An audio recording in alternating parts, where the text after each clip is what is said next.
Senhora presidenta, senhor ministro, senhoras e senhores parlamentares, eu, presidenta, acompanhei todas as falas e as duas falas do ministro da Economia do Brasil.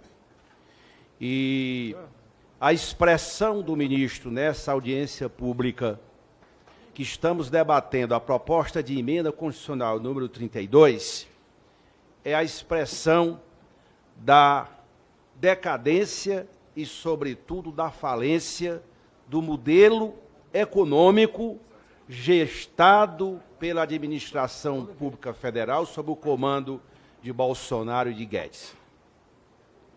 Uma gestão que poderia ser caracterizada como parasita.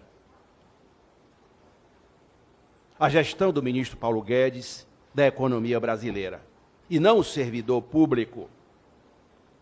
Porque se nós analisarmos o desempenho do ministro da Economia nesses mais de 2 anos à frente da pasta da Fazenda da Economia brasileira, nós podemos identificar o total fracasso das políticas desenvolvidas pelo ministro da Economia.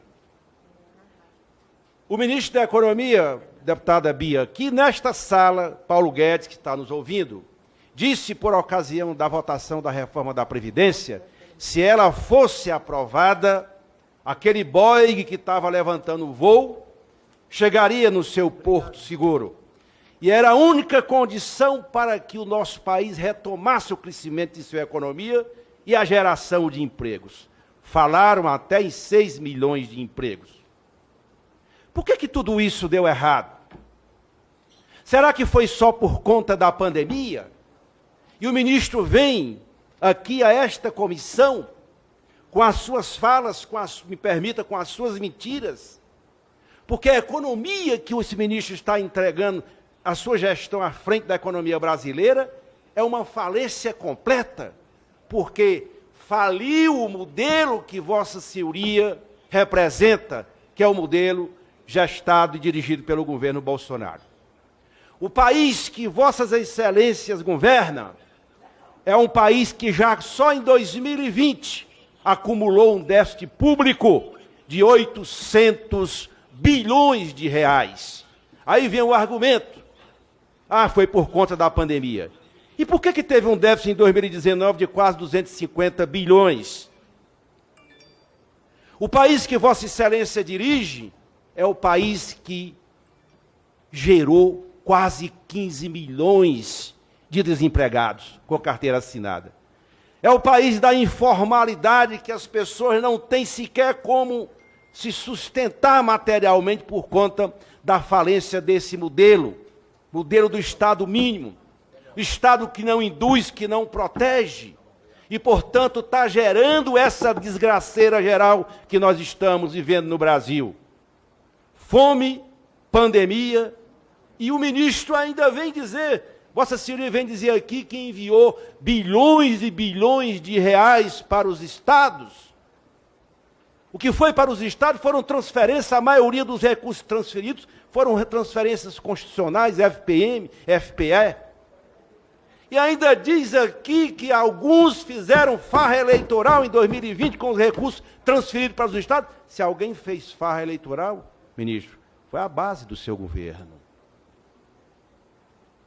que distribuíram o recurso do SUS a rodo pelo interior do Ceará e pelo interior do Nordeste. Não fomos nós da oposição. Pelo contrário, quando o governo pediu, nós aprovamos, deputada Fernanda, deputada Gleice, deputada Alencar, deputado Silvio, nós aprovamos até orçamento de guerra, dado o nosso compromisso com o Brasil. Orçamento de guerra, aprovamos crédito para pequena e média empresa. E a maioria das medidas que nós votamos, o governo que Vossa Excelência representa vetou, e demorou 2, 3 meses para enviar os recursos. Para que crime maior do que aqueles vetos que foram apostos ao projeto de lei 1735 da agricultura familiar? É porque na cabeça de Vossa Excelência tem um cifrão do mercado. A vida das pessoas não importa muito para quem, como Vossa Excelência, está governando o Brasil. A pandemia agravou a situação, Por que tem 29 milhões de pessoas hoje passando fome no Brasil? Que economia é essa? Vossa Excelência deveria fazer autocrítica, porque deu tudo errado e agora vem propor uma reforma administrativa como solução, como panaceia para resolver os problemas do Brasil? Faliu, não tem, Vossa Excelência não tem mais credibilidade, nem no mundo e nem aqui. É o que eu escuto nos corredores desta casa. É o ministro da Economia que não tem credibilidade para fazer a gestão política da economia brasileira. Mesmo os agentes do mercado, a quem Vossa Excelência tanto serviu e serve, confiam mais no modelo implementado por Vossa Excelência.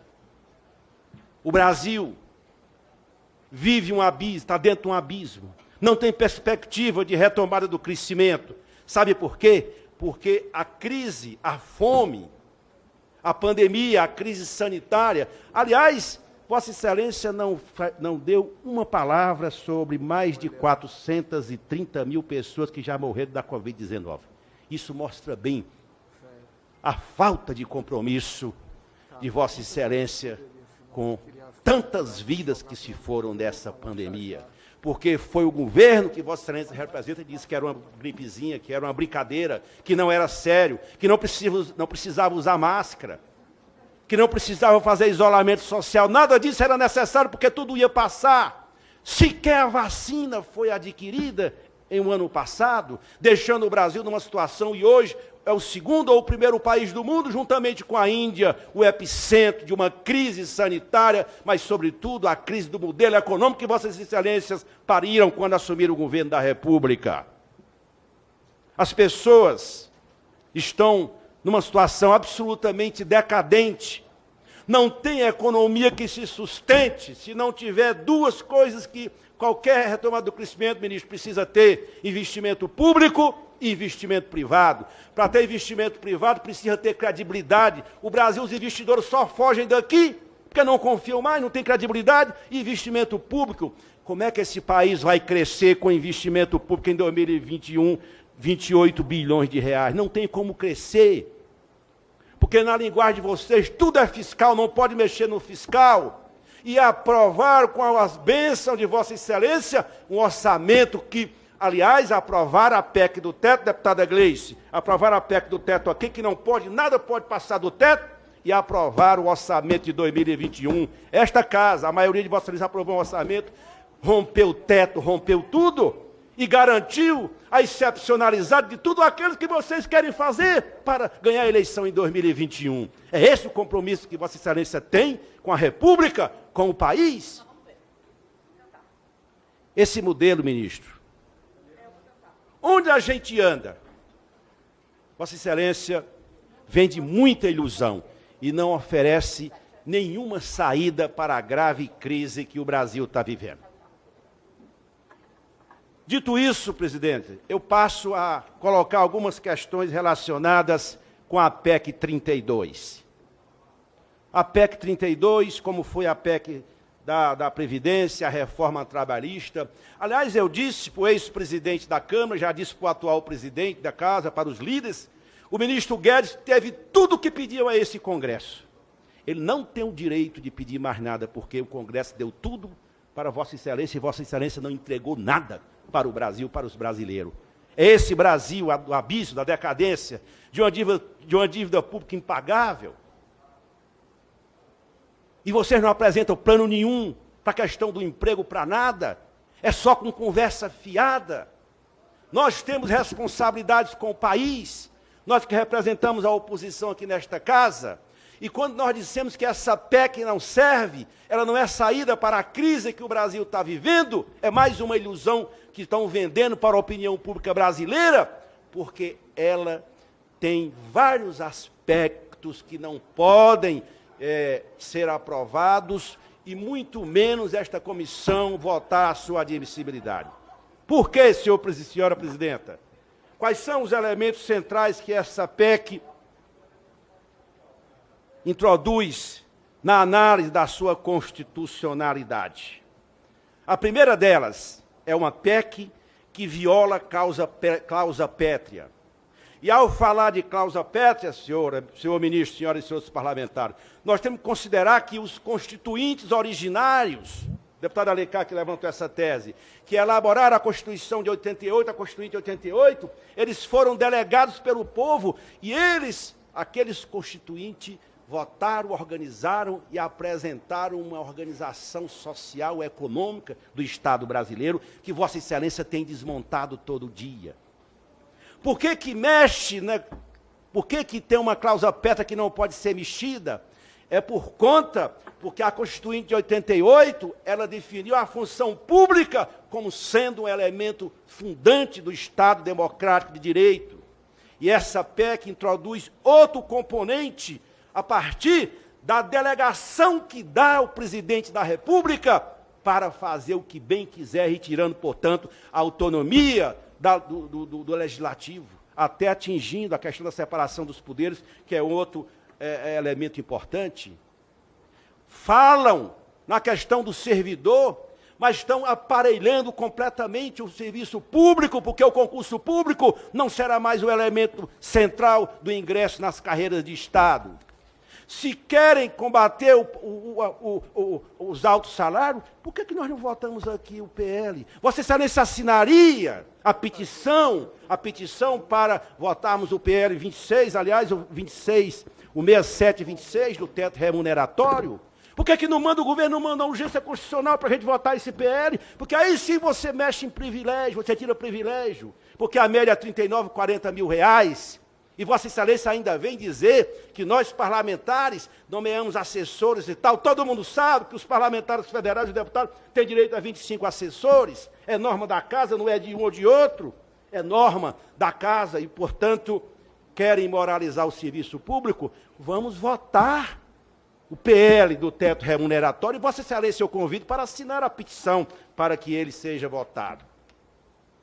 Ofende, senhora presidente, senhoras e senhores parlamentares, o princípio da separação de poderes, porque retira do legislativo e entrega tudo ao bel prazer do poder executivo, inclusive alterando aqueles princípios que são fundantes da administração pública federal, que estão contidos no artigo 37 da nossa Constituição, a moralidade, aqueles princípios que estão lá. Vossas Excelências, a proposta da PEC altera isso e, portanto, introduz, sim, o princípio do aparelhamento político, porque as indicações, o ingresso no serviço público não será mais feito através de um princípio fundante da administração pública, que é a moralidade e é o concurso público. Essa PEC, portanto, ela invade substancialmente as funções do poder legislativo. É uma PEC, senhoras e senhores presidentes, que tem como objetivo atingir os de baixo do serviço público. No momento em que o país vive uma crise, que o mundo caminha para ter mais Estado, Estado indutor, Estado protetor, e aí não é fazer farra com o serviço público, não, é Estado protetor, Estado indutor, o Brasil caminha na contramão de tudo aquilo que o mundo vem fazendo hoje. Os pacotes trilionários do presidente americano, as medidas na União Europeia, todas são no sentido de que precisamos de mais Estado. Sabe por quê? Porque sem mais Estado não tem como proteger vidas que estão se indo, morrendo com o silêncio do governo e com a cumplicidade daqueles que conduzem a economia brasileira, como Vossa Excelência.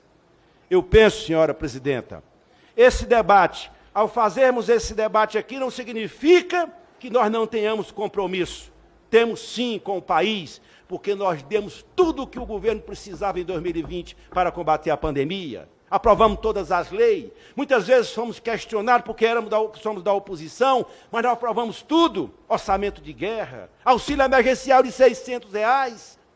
Vossa Excelência diz aí que tem compromisso, o objetivo da reforma e da economia brasileira é proteger os pobres. Por que não pagaram o auxílio emergencial, como disse a deputada Gleice, janeiro, fevereiro e março? Por que não foi pago?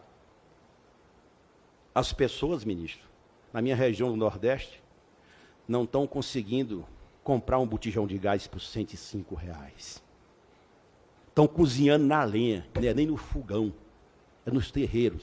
E o pior, quando chega ao meio-dia, não tem um caroço de nada para botar na panela, porque não tem quem sobreviva com um auxílio emergencial que varia de 150 a 250 reais que estão sendo pagos pelo Brasil afora.